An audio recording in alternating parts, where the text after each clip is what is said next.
Welcome, foolish mortals. Row 18, plot 20. 15, 64, 50, 80, 90, hey! Hey, you guys. Oh, my nose! Hey everybody, welcome to Now It's Dark, where you will find all of your sports entertainment needs. If you want to know football scores and the other, okay, I don't know a lot about sports. I really don't. But for this Dollar Tree Theater, I could not pass up Varsity Blood. And there's a funny story behind why I chose this movie. So, real quick story. In high school, let's see, I graduated in 1989. Let's put this into perspective for those younger viewers. That's like 1,000 years ago.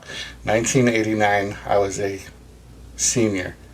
2 years before that, what is that? Junior? Freshman? I was the high school mascot. Yes, I was the Wayne Eagle. And so, this movie, Varsity Blood, revolves around the school mascot. Well, I'm sure I'll have him on the screen. It's not, they don't do a good job of putting him on here. So yeah, let's watch this trailer. And we're going to come back. We're going to have a little fun conversation. Spoiler-free review. So if you've watched my reviews before, you know what that could mean. And yeah, come on back.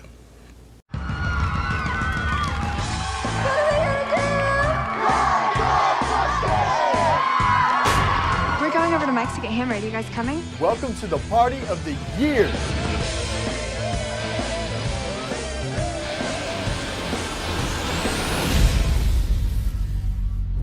Hey, did you guys see that? I thought I just saw something behind those trees over there. Blaine?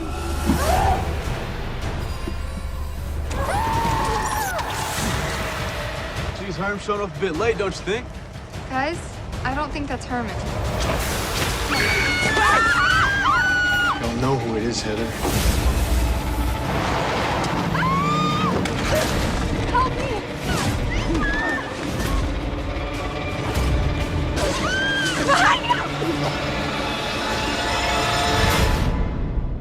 He's still out there.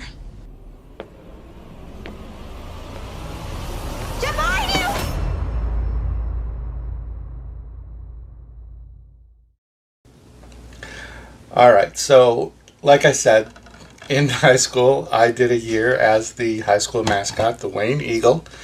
Woo, go Eagles.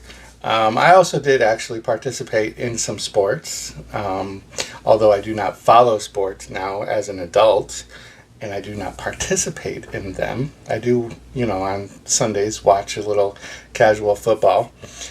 So this movie is 1 hour and 27 minutes. It gets a 3.6 star rating on IMDb. I think that's fair. I think it's very important if you choose to watch this. And by the way, speaking of choosing to watch this, I am actually going to have this in my secret stash and do it as a premiere on October 28th. I have added that as a bonus movie into my humongous October packed filled full of full movie premieres. So Varsity Blood made it to a Friday night movie premiere. I think that's appropriate for a high school football Friday night lights, right? So anyways, that was a little plug for October 28th. Mark the calendars. It'll be at 6 p.m. Eastern Standard Time. There's a whole month that could change. Just hit the notification bell, obviously. So yeah, anyway, 3.6 star rating. It's on Tubi if you don't want to wait to see it here. This is one of those movies that they really could have changed the setting to a college and probably had the same movie, except that it would be easier to believe that the characters were the ages they were supposed to be. You follow what I'm saying? And that's a classic low-budget movie problem. And I don't mean like it's a problem for me. Like, I can get past it. It's hard not to notice when you have obviously 30-plus-year-olds playing cheerleaders. You know, they're very fully developed, and there's a couple of them in this movie. And, you know, and they have tattoos and things that are, you know, so yeah, like, I don't personally mind it, but if that is a trigger for you, like to watch a high school football cheerleader movie, and then everyone, like, you will forget that this is a high school movie and you will think it's a college movie. So I think they would have done themselves a service to do that. And when I say they, I mean Jake Helgren, who is the writer and director. The stars are a bunch of not really anybody's. Lexi, Giovagnoli, Natalie Payton, Blair Jackson, Melody Heron, a lot of people that don't even have pictures associated with their IMDb's. So the teenagers' actings, for the most part, really actually wasn't too bad. I would say that the scale of the acting went from the younger characters that you could tell were the younger ones actually had the better acting than the adults, like the actual full-fledged adults. Like, there's a sheriff who's a father. There's some of the parents of some of the high school cheerleaders and football players.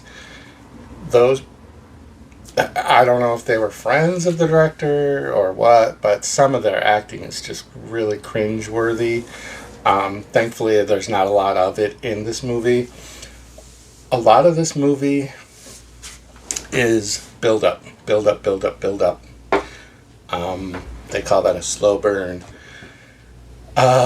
So, like, you get into this movie, when you start watching it, there's like this scrapbooking montage thing that I actually enjoyed. I do like that when they do like these, you know, it's a used technique of opening scenes where the newspaper clippings of missing people or murders or body found, you know, are being placed into a book or onto a murder board.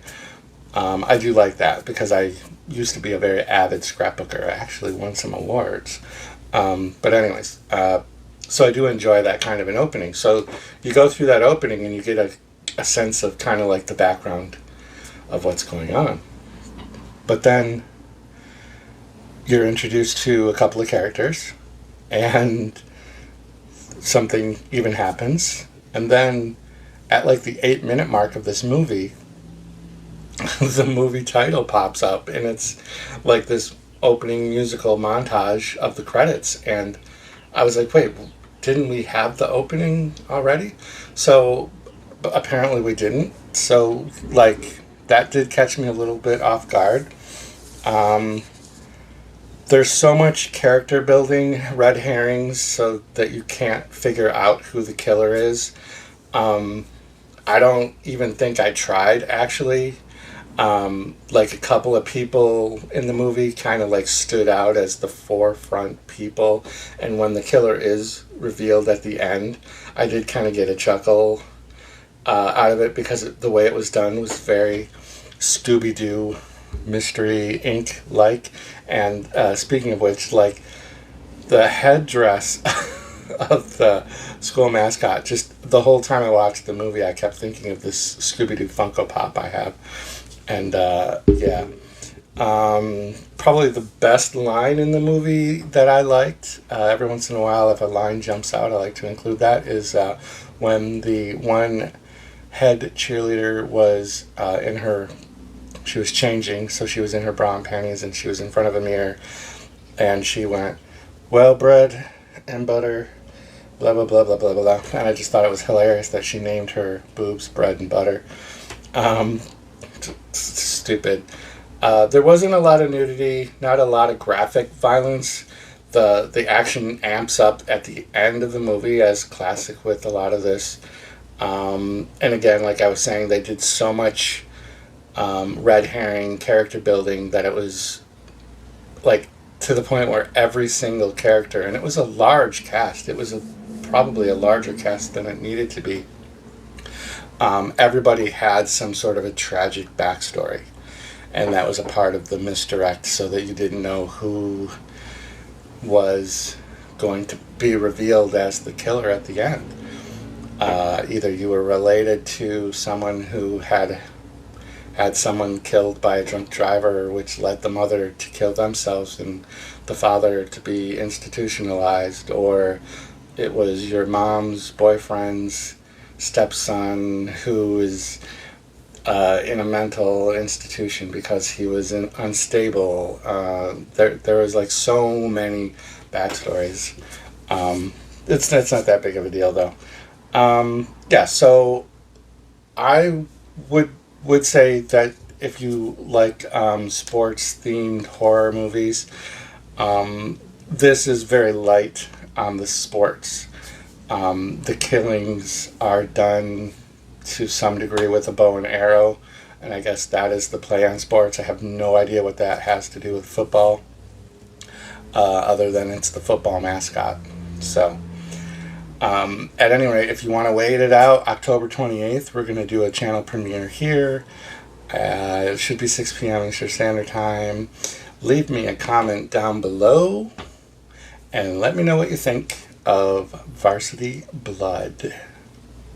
I would like to thank all the little people who work so hard to make this picture a success. I would like to thank them, but I really can't because I did it all myself.